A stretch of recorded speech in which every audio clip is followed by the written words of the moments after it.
couple was fined and threatened with arrest for saving an animal's life. That after 13 investigators broke their story and PETA gave them a Compassionate Action Award. Yeah, and tonight our chief investigator Darcy Spears shows us how the state set that family free from what many say was targeted retaliation. We didn't come to this fight. We didn't choose this fight. It kind of chose us. The Vasky family's fight began January 9th when they sprung this fox from the jaws of a steel leg-hold trap. Husband and wife Bobby Vasky and Jessica Manners were hiking with their 2 children and the family dogs in the La Madre mountain range at the end of Centennial Parkway. It's okay, baby. I know, you poor thing.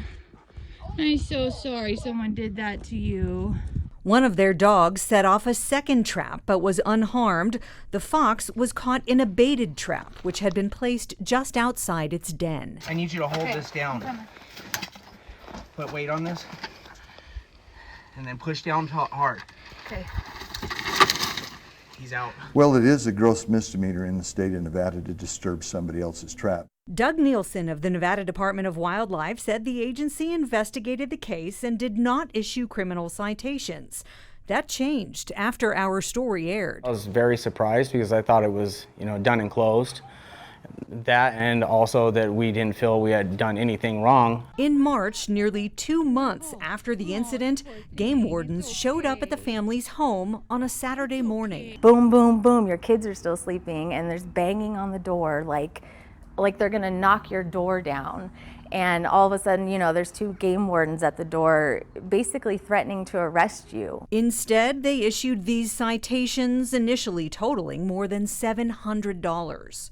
We don't want to just pay the money, sit down and be quiet. We feel like they are wrong. They're bullying us. This is retaliatory. In these internal emails obtained by 13 Investigates, Endow's Doug Nielsen calls our story more of an opinion piece than a news piece.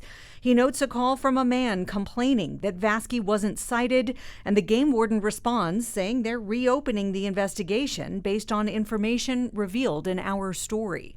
After this experience, would you do it again? Absolutely. Absolutely. No doubt about it. That law needs to change.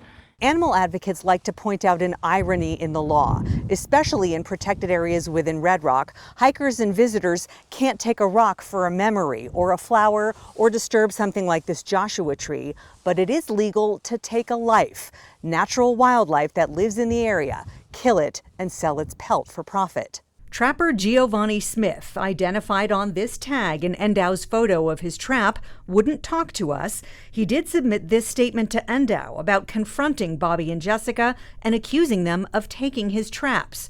Records show they had words, and the trapper told the family they needed to share the mountain. It shouldn't be allowed so close to the valley. It's insane. The game warden's notes show Smith contacted Endow to report the incident and wished prosecution for the tampering of his traps. When this first happened, I said to Bobby, I guarantee 90% of Vegas does not know this is happening. And if they did, they wouldn't be okay with it. According to wildlife advocacy group TrailSafe, who helped make Nevada's trapping laws stricter in 2017, trappers comprise about 1% of our state's overall population and contribute a tiny fraction of Endow's annual license revenue. The Vaskys didn't intend to add to that by paying their fine. PETA and several other animal groups actually raised the money to pay for our fines, but we said thank you, but no thank you. We would like to, fight this. Enter attorney Lance Hendren.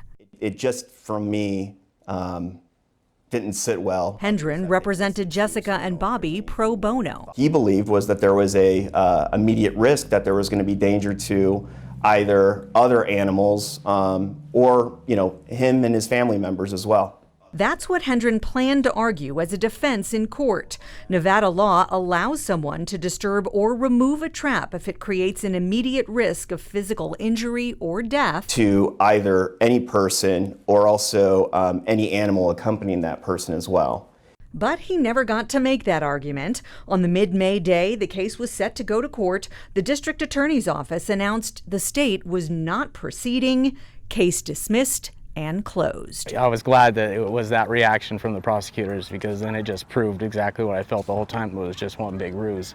The family and their lawyer plan to take the fight to next year's legislative session, hoping the case sends a message that it's time to ban trapping on public lands for good. From a humane point of view, I think we're better than that. Darcy Spears, How could saving a life ever be wrong? 13 Investigates.